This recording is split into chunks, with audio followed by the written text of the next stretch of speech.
ప్రియమైన స్నేహితులారా, నేను మయామి నుంచి మీతో మాట్లాడుతున్నాను. ఇదిగో ట్రంప్ డోరల్ ప్లేస్ నుండి. ఈ రోజు వరకు ట్రంప్ గారు ఇక్కడే ఉన్నారు. నేను న్యూస్లో చెప్పకూడదని, అసలు ఈ యుద్ధాన్ని మనం ఆపలేమని, దేవుడు తప్ప, ప్రార్థనలు తప్ప ఎవరు ఆపలేరు. ఎందుకంటే ఇది ఇండియా పాకిస్తాన్ యుద్ధం కాదు, రవాండా బురుండి యుద్ధం కాదు, లైబీరియా యుద్ధం కాదు, నైజీరియా ముస్లిం క్రిస్టియన్ యుద్ధం కాదు, సౌత్ సుడాన్ నార్త్ సుడాన్ యుద్ధం కాదు, ఐవరీ కోస్ట్ యుద్ధం కాదు. ఇలాంటి యుద్ధాలు ఎన్నో ఆపాం. ఇది ప్రపంచ యుద్ధం.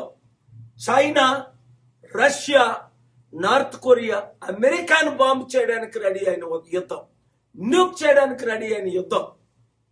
అమెరికన్ వేల టార్గెట్లు పెట్టి ఇరాన్ని కంప్లీట్ గా డిస్ట్రాయ్ చేసింది. ఇరాన్ ఊరుకుందా? యుఏఈ, గల్ఫ్ కంట్రీస్, ఇతర లొకేషన్స్ అమెరికన్ బేస్ల్ని దెబ్బ కొట్టి వాళ్ళ సత్తా వాళ్ళు చూపించుకున్నారు. ఇగో ఫిబ్రవరి 5 నుండి సీక్రెట్ గా ఎంత టాక్స్, ఇది యుద్ధం అవ్వకూడదనే ఫిబ్రవరి 22 చెన్నైలో ప్రపంచ శాంతి సభ పెట్టాం. సో దేవుని కృపలో మిరకల్స్ జరుగుతున్నాయి.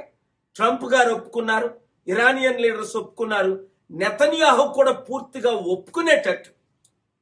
ఇంకా నాకు 2 నెలలు ఇవ్వండి, 3 నెలలు ఇవ్వండి, సెప్టెంబర్ టైం ఇవ్వండి, ఇరాన్ మొత్తం నాశనం చేసి పడేయాలి అన్నది కాకుండా, ఇప్పుడే ఎక్కువైతే వారం రోజులు అయితే ఈ రోజు రేపే యుద్ధం కంప్లీట్ గా ఆగిపోవాలని ప్రేయర్ చేయండి. నా క్షేమం కొరకు ప్రేయర్ చేయండి. God bless you. ఈ వీడియో అందరికీ షేర్ చేయండి.